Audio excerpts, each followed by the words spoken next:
Hello everybody, मेरा नाम है विशाल और मैं आप सबके लिए लेकर आया हूं स्टॉक बॉक्स की तरफ से business standard plus financial express का एनालिसिस वीडियो।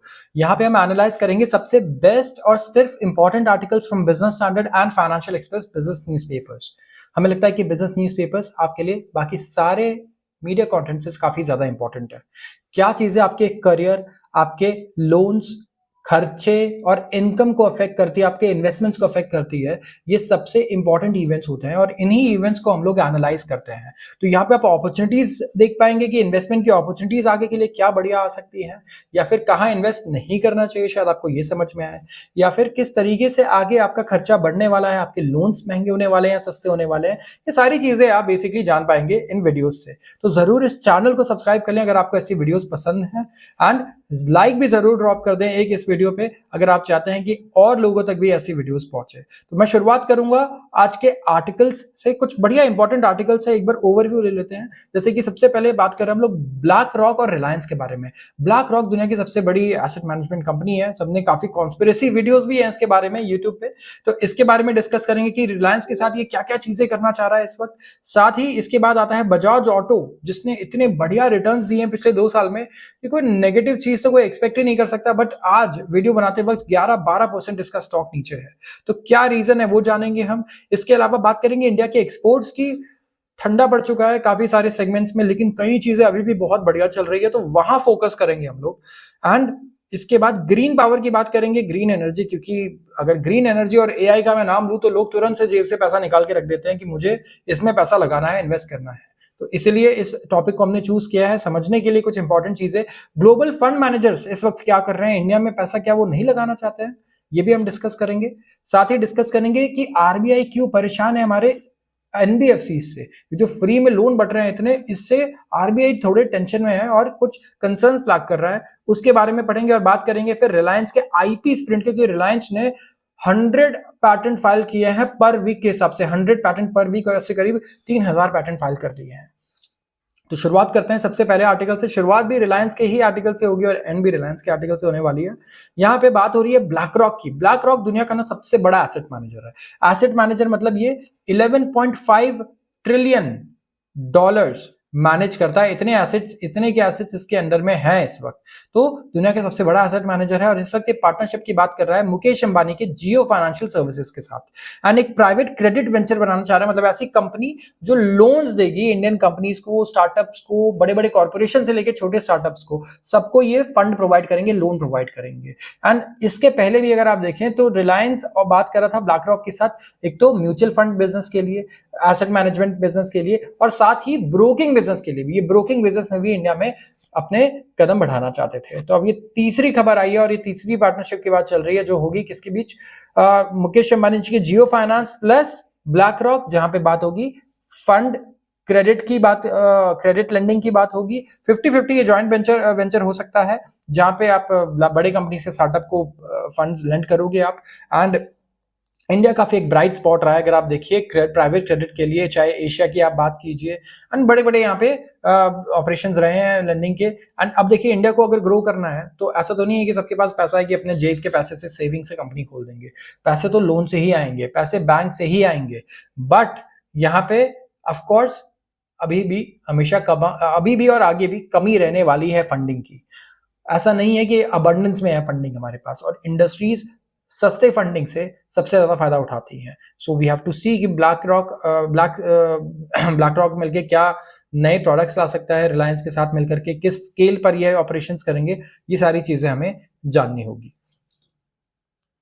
शुरुआत करता हूं मैं दूसरे आर्टिकल की, और यह है बजाज ऑटो के बारे में। देखिए ऑटोमोबाइल सेक्टर ने ना इंडिया में बहुत बेनिफिट दिया है। सबसे पहले तो इलेक्ट्रिक व्हीकल्स के आने के बाद से लोगों को एक नई अपॉर्चुनिटी नजर आई कि नहीं, ये जो कंपनी है ना, ये डबल ट्रिपल 10 गुना भी हो सकते हैं हमारे पैसे 5 साल 10 साल में, अगर इलेक्ट्रिक व्हीकल आती है और हमारी जो कंपनी जिसमें हम पैसे लगा रहे हैं वो इसमें सक्सेसफुल होती है। तो सबसे पहले तो एक इलेक्ट्रिक व्हीकल स्पेस जो था, जो काफी बढ़िया यहाँ पे एक नैरेटिव था। दूसरा नैरेटिव ये था कि इंडिया में पर कैपिटा इनकम देखिए काफी तेजी से बढ़ रही है लोगों की, तो इसका बेनिफिट ये भी हो रहा है कि लोग बाइक्स सबसे पहले खरीदते हैं, ना कि कार। इंडिया में 2 व्हीलर कल्चर है इस वक्त, एंड 2 व्हीलर पे टैक्स भी कम है एज कम्पेयर टू 4 व्हीलर्स। तो इसका फायदा ये हुआ कि आप 2 व्हीलर टीवीएस, हीरो, बजाज, इनके आप परफॉर्मेंस देखिए पिछले 10 साल में इन्होंने पैसे कितने गुना कर दिए हैं इन्वेस्टर्स के पैसे को, पिछले 5 साल में स्पेसिफिकली पता नहीं कितना गुना कर चुके हैं ये रिटर्न्स आपके कैपिटल को।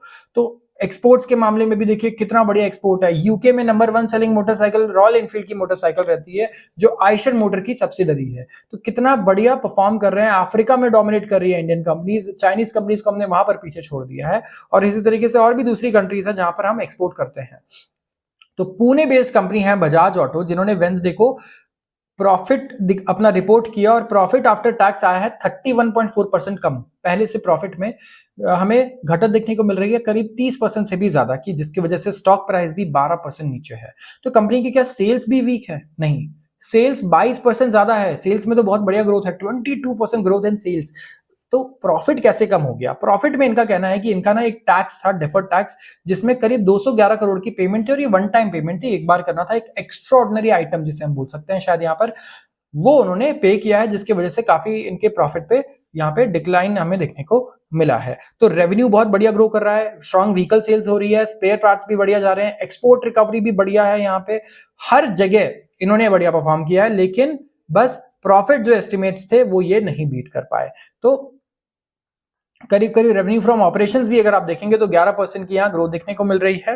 एंड डोमेस्टिक बिजनेस में डबल डिजिट में ग्रोथ आया, जो इंडिया में सेल्स है इनकी डबल डिजिट से ग्रो कर रही है।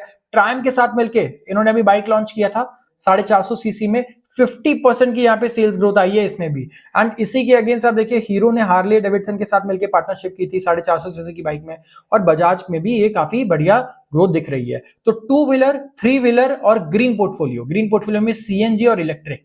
तो बजाज का आप देखिए पोर्टफोलियो कितना बड़ा है, ये 2 व्हीलर बनाते हैं, 3 व्हीलर बनाते हैं, और इन दोनों में ही फिर ग्रीन पोर्टफोलियो भी है जिसमें इलेक्ट्रिक व्हीकल बनाते हैं और सीएनजी बनाता है। तो सीएनजी बजाज ऑटो तो हमें स्टार्टिंग से पता है, इनके सीएनजी ऑटोज कितने दशकों से चल रहे हैं हमारे पास। तो काफी बड़ा रेवेन्यू यहाँ पे इनका इनसे भी आता है और ग्रोथ भी इनमें आगे बहुत एक्सपेक्टेड है। अब तो 3 व्हीलर ऑटोज भी मुझे अपने शहर में इलेक्ट्रिक के दिखने शुरू हो गए हैं।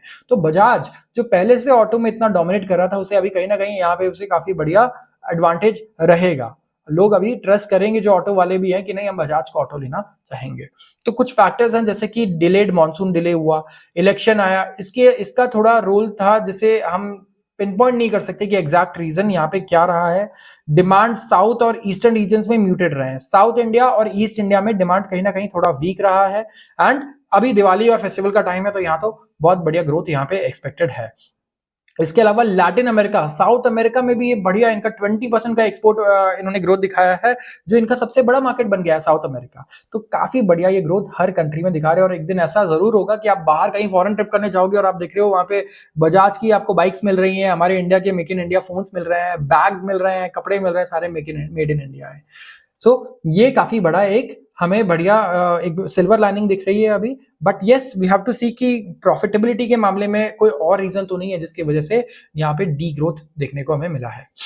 आते हैं अब अगले आर्टिकल पे। अगला आर्टिकल है non petroleum and non James jewellery exports grow by 9.6%। अब एक्सपोर्ट के मामले में देखिए ना, इंडिया में काफी मिक्स डेटा है। एक्सपोर्ट 0.5% से ग्रो किया है इस बार, जो काफी म्यूटेड ग्रोथ है। लेकिन कुछ प्रोडक्ट्स ऐसे हैं जहां पे वीकनेस ज्यादा है, जैसे कि जो हम एक्सपोर्ट करते हैं पेट्रोलियम प्रोडक्ट्स। अब हम लोग क्या है कि हम लोग देखिए क्रूड ऑयल इंपोर्ट करते हैं, इंडिया का सबसे बड़ा बिल क्रूड ऑयल का ही होता है हम लोग जो इंपोर्ट करते हैं। लेकिन क्रूड ऑयल में सारी चीजें मिक्स होती हैं, उसे प्रोसेस करना पड़ता है, उससे पेट्रोल निकलता है, डीजल निकलता है, केरोसिन निकलता है और दूसरे पेट्रोकेमिकल्स भी निकलते हैं। इंडिया इन्हें रिफाइन करता है।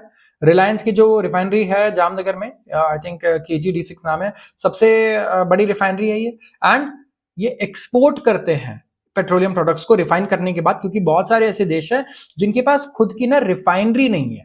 ठीक है, तो ये एक रीजन यहाँ पे है। तो जो आप देखिए, जो एक्सपोर्ट्स 14% जो हमारे इंडिया के एक्सपोर्ट होते हैं ना, वो होते हैं पेट्रोलियम प्रोडक्ट्स के, जहां पे डिक्लाइन होकर ये आ गए हैं $4.73 बिलियन पे। तो रिलायंस से लेके दूसरे जो पेट्रोलियम कंपनीज हैं, उनके शेयर प्राइस भी देखिए ना, दिख रहा है कि वहां पे वीकनेस है।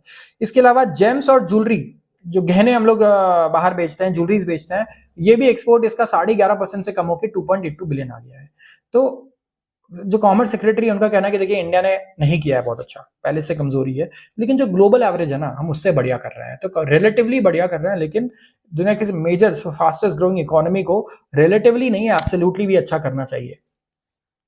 तो डिस्पाइट द चैलेंजेस, जो मर्चेंडाइज एक्सपोर्ट है हमारा, वो बढ़िया रहा है। कुछ ऐसे सेगमेंट है जहां पे एक्सपोर्ट बहुत बढ़िया रहा है और वहां पे देखिए क्या पता इन्वेस्टमेंट अपॉर्चुनिटी भी मिल जाए, जैसे कि एक्सपोर्ट्स अगर आप देखेंगे यहाँ हमारे पास जो नॉन पेट्रोलियम आइटम्स और नॉन जेम्स आइटम है वहां पे काफी बढ़िया ग्रोथ है।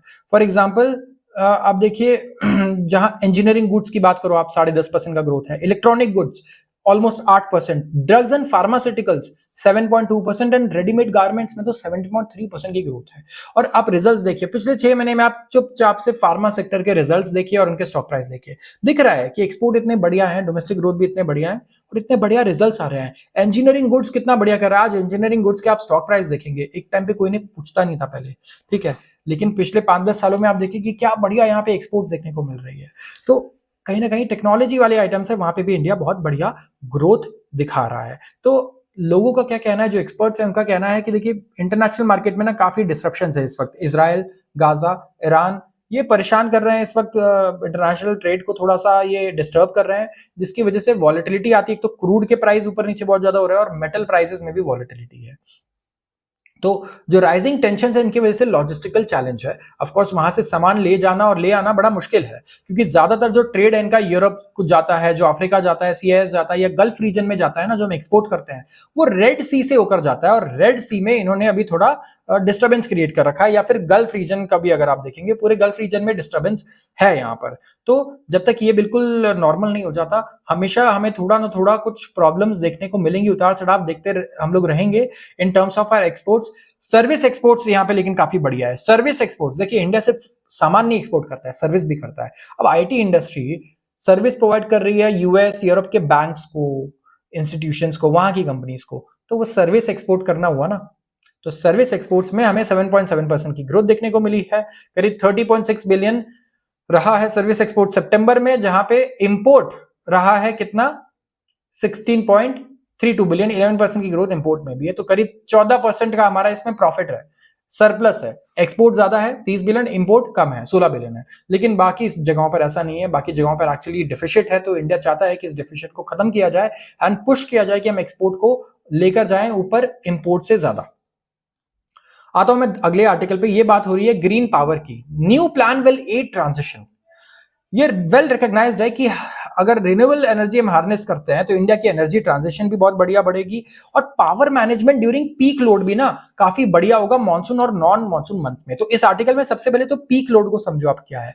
अब देखो, क्या पूरे साल इलेक्ट्रिसिटी की डिमांड सेम रहती है क्या? नहीं। गर्मी में जब न्यूज आता है कि दिल्ली में 50 डिग्री सेल्सियस टेम्परेचर हो गया है, तो एयर कंडीशनर्स, रेफ्रिजरेटर्स, बाकी कूलर हर जगह 24 आवर रन करता है। और इससे क्या प्रॉब्लम होती है कि पूरे साल तो डिमांड लेट्स से हमारी फॉर एग्जांपल यहां पे चल रही है, बट 2 महीने ऐसे पीक कर जाता है डिमांड, 3 महीने की वो डिमांड यहां पे पहुंच जाता है। और सिर्फ इस डिमांड को मैच करने के लिए आपको काफी इन्वेस्टमेंट करनी पड़ती है कि आप इतना लोड हैंडल कर पाओ, आप इस डिमांड को फुलफिल कर पाओ। और एक बहुत बड़ा एग्जांपल देता हूं, आरसीटीसी की आप वेबसाइट देखो, इंडियन रेलवेज की वेबसाइट है टिकट बुक करने के लिए।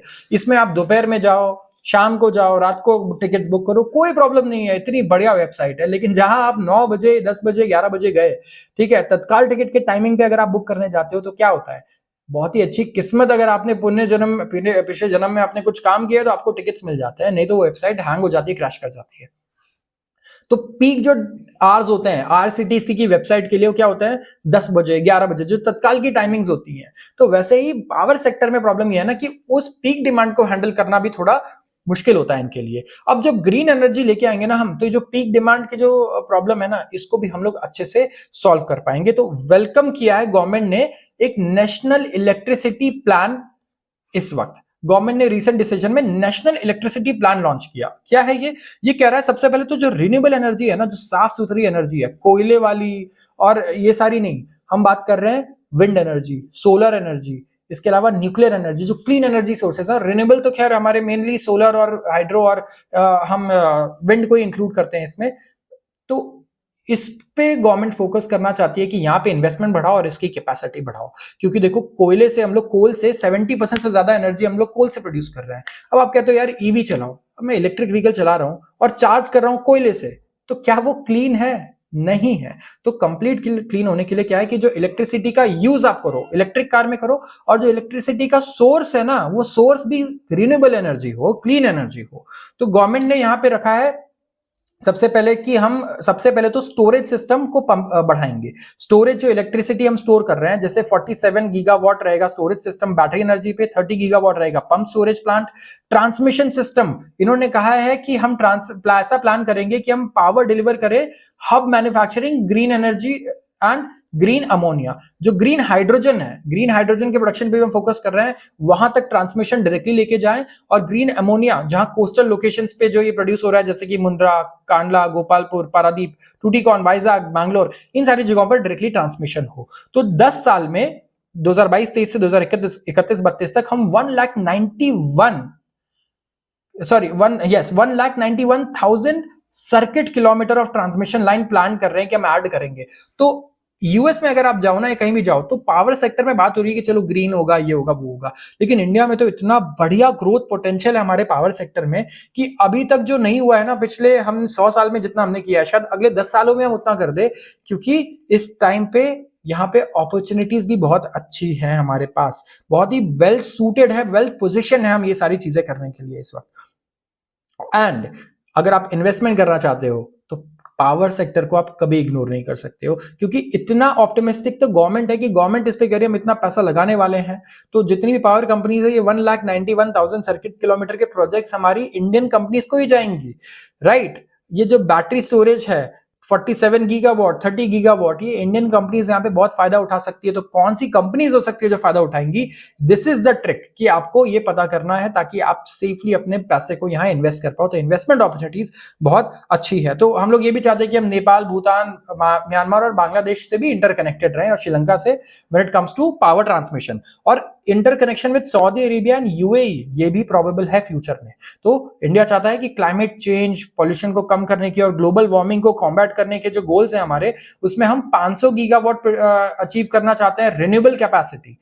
कब तक? 2032 तक। और इसके लिए चाहिए होगा 30 ट्रिलियन रुपीस का इन्वेस्टमेंट। 30 ट्रिलियन रुपए का इन्वेस्टमेंट चाहिए। तो यहाँ पे सिर्फ गवर्नमेंट इन्वेस्ट करके नहीं कर सकती, यहाँ पे फॉरेन का इन्वेस्टमेंट भी चाहिए होगा, और इंडियन प्राइवेट कंपनीज है, इनका भी हमें यहाँ पे इन्वेस्टमेंट चाहिए होगा। तो क्लियरली इंडिया प्रोग्रेस कर रहा है यहाँ पे। जो CAGR है, अगर आप देखोगे पिछले 2021-22 से लेकर 26-27 तक, ये रहा है 6.67%, और 26-27 से 31-32 तक रहा है 5.33%। इतनी बढ़िया कंपाउंडिंग ग्रोथ रही है हमारे इलेक्ट्रिसिटी एनर्जी रिक्वायरमेंट की। तो जो कोल फायर्ड पावर जनरेशन है, वो भी 75% पे आ गया 23-24 में, फ्रॉम 71%। तो इंडिया में कोल एनर्जी का यूसेज और बढ़ रहा है, और यस, ये बढ़ेगा, क्योंकि अगर हम डेवलप करना चाहते हैं अभी इंडिया को, तो इमीडिएट नीड्स तो कोल से ही आएंगी, क्योंकि इंडिया में सबसे ज्यादा थर्मल प्लांट्स है, और रिन्यूएबल एनर्जी में पैसा भी बहुत लगता है, ये महंगी भी होती है। लोग इतना महंगा पर यूनिट प्राइस नहीं पे करना चाहेंगे अभी, अगर आप पूरी तरीके से सिर्फ रिन्यूएबल एनर्जी ले आओ। तो जब तक ये प्रॉब्लम सॉल्व नहीं होती, यस, कोल पे हम लोग हेविली डिपेंडेंट रहेंगे, और ये काफी बढ़िया यहाँ पे हमारे लिए एक ऑल्टरनेटिव सोर्स भी है, जब तक कि हम अपने ग्रोथ को फ्यूल करना चाहते हैं। बात करता हूं मैं अब अगले आर्टिकल की। यह है ग्लोबल फंड मैनेजर्स के बारे में। दुनिया भर के जो फंड मैनेजर्स है ना, इस वक्त वो इंडिया एलोकेशन में थोड़ा सा, आप कह सकते हैं, बैकफुट पे है। मतलब मान लीजिए ऐसे 10,000 लोग हैं जिन्होंने कहा कि मेरे पास सेविंग्स है, मैं सेविंग को इन्वेस्ट करना चाहता हूं, लेकिन देखो भाई, मुझे स्टॉक मार्केट की नॉलेज नहीं है, इन्वेस्टमेंट की नॉलेज नहीं है। तो उन्होंने क्या करते हैं, वो लोग एक म्यूचुअल फंड मैनेजर को पकड़ते हैं, और म्यूचुअल फंड मैनेजर क्या करता है, वो सारे फंड को अलग अलग जगहों पे इन्वेस्ट करता है, वही फंड मैनेजर होता है। तो जो दुनिया भर के फंड मैनेजर है ना इस वक्त, वो क्या कर रहे हैं, इस वक्त एलोकेशन को चाइना में बढ़ा रहे हैं। कहां से निकाल करके? इंडिया से निकाल करके। ये कहना है बोफा सिक्योरिटीज के एक सर्वे में। जब इन्होंने सर्वे किया तो ये चीज निकल कर आई यहाँ पे। अभी चाइना ने क्या किया, चाइना में ग्रोथ नहीं हो रही थी, डिफ्लेशन का प्रॉब्लम था, बहुत प्रॉब्लम चल रही थी उनके इकोनॉमी में। तो उन्होंने क्या किया, उन्होंने कहा कि हम सबसे बड़ा स्टिमुलस पैकेज देंगे। स्टिमुलस पैकेज क्या होता है? देखिए, बेसिकली वो ढेर सारा पैसा उधार लेंगे, trillions of dollars, billions of dollars, और उस पैसे को वो अपने मार्केट में लोगों को देंगे और कंपनीज को देंगे। वो कहेंगे कि आप पैसे खर्च करो, शॉपिंग करो, कंपनीज सामान बेचेंगी, कंपनीज के पास पैसा आएगा, उसके बाद उससे और जॉब्स क्रिएट होंगी, सैलरी बढ़ेगी, लोग फिर उससे और चीजें कंज्यूम करेंगे, और इस तरीके से एक पॉजिटिव इकोनॉमिक साइकिल क्रिएट होगा। तो वहां पे अभी उल्टा साइकिल चल रहा है। सबसे पहले तो क्या हुआ कि लोगों ने पैसे खर्च करने बंद कर दिए, ठीक, उसकी वजह से क्या हुआ, मार्केट में चीजें और सस्ती हो गई, डिमांड कम हो गई तो चीजें सस्ती हो गई, फिर कंपनी की ग्रोथ कम हो गई तो कंपनी से लोग निकालने शुरू कर दिए, तो जब लोगों की जॉब चली गई तो उन्होंने और कम खर्चा कर दिया, जब और कम खर्चा करने लग गए तो कंपनीज और ज्यादा लोगों को निकालने लग गई क्योंकि प्रोडक्ट्स और कम बिकने लग गए। तो ये एक साइकिल क्रिएट हो गया, एक नेगेटिव साइकिल है, ये बहुत ही खतरनाक, और इससे कई देश ना दशकों तक नहीं निकल पाते ऐसे साइकिल से। तो चाइना इसीलिए बहुत ही जल्दी एक्ट कर रहा है इस पे, एक तरीके से देखिए तो, और काफी बड़ा पैकेज इन्होंने अनाउंस किया। तो अब हुआ ये कि इंडिया से पैसा निकल के कहाँ जाने लग गया, चाइना में, क्योंकि चाइना के लिए जो ग्रोथ एक्सपेक्टेशंस थी अब वो वापस से जिंदा हो गई है। जो फोकस है चाइना से हट चुका था, इंडिया पे आ चुका था, अब वो इंडिया से जा रहा है चाइना पर। एक रीजन ये भी है कि इंडिया का स्टॉक मार्केट आप देखिए लाइफ हाई के पास ही चल रहा है, अभी भी 26,000 कुछ का हाई था और अभी भी 25,000 के आसपास ही चल रहा है। तो कहीं ना कहीं यहाँ पे थोड़ा सा खौफ भी होगा इन्वेस्टर्स के अंदर कि यार देखो हमने अभी तक तो इन्वेस्ट किया नहीं, अब हम इन्वेस्ट करने जा रहे हैं, तब तक कि स्टॉक इतना महंगा हो चुका है, तो हम वेट करेंगे नीचे आने का। जैसा हम सोचते हैं एफआईएस के साथ भी ऐसा होता है।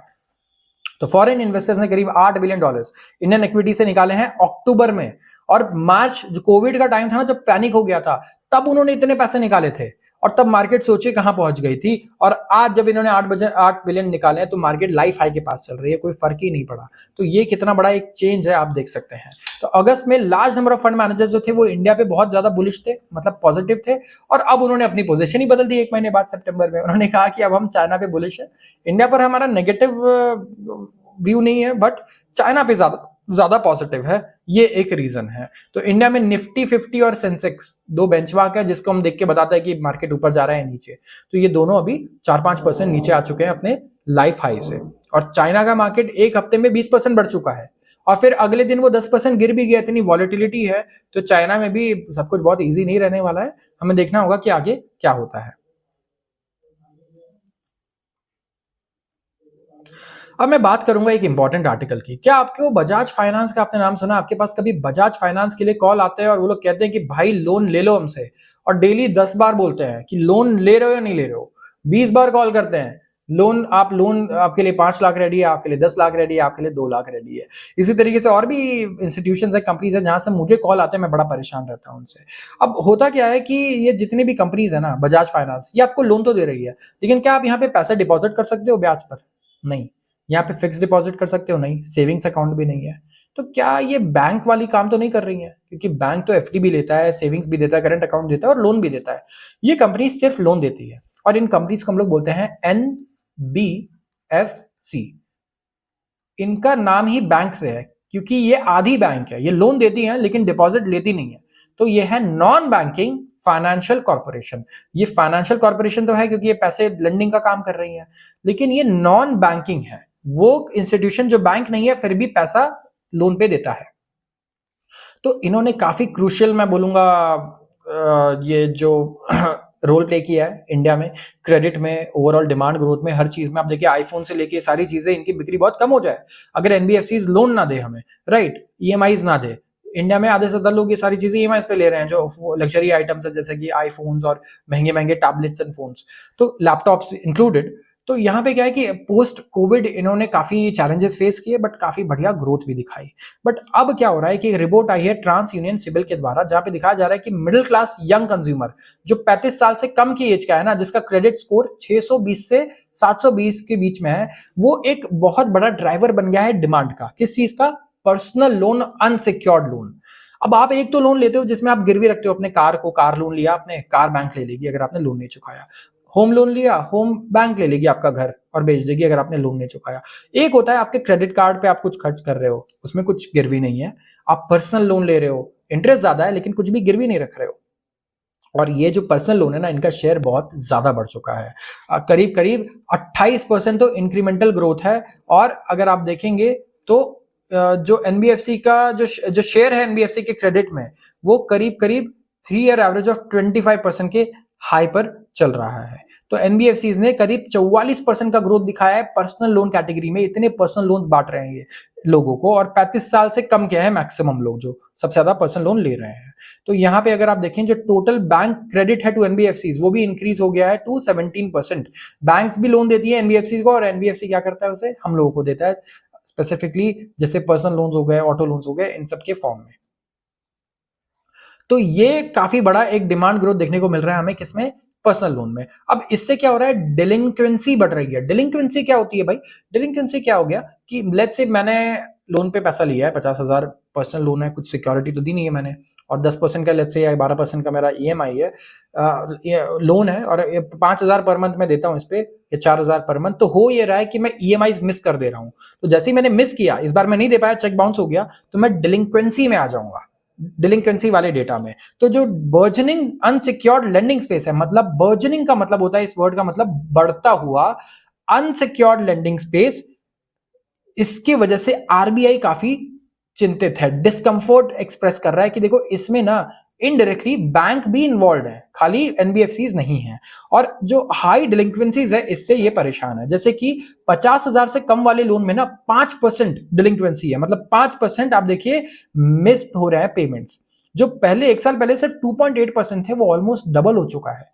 तो एक साल में ऐसा क्या हुआ कि डबल लोग पहले से लोन मिस कर दे रहे हैं, पेमेंट मिस कर दे रहे हैं अपने। और ये सबसे ज्यादा होता है किसमें, पर्सनल लोन्स में।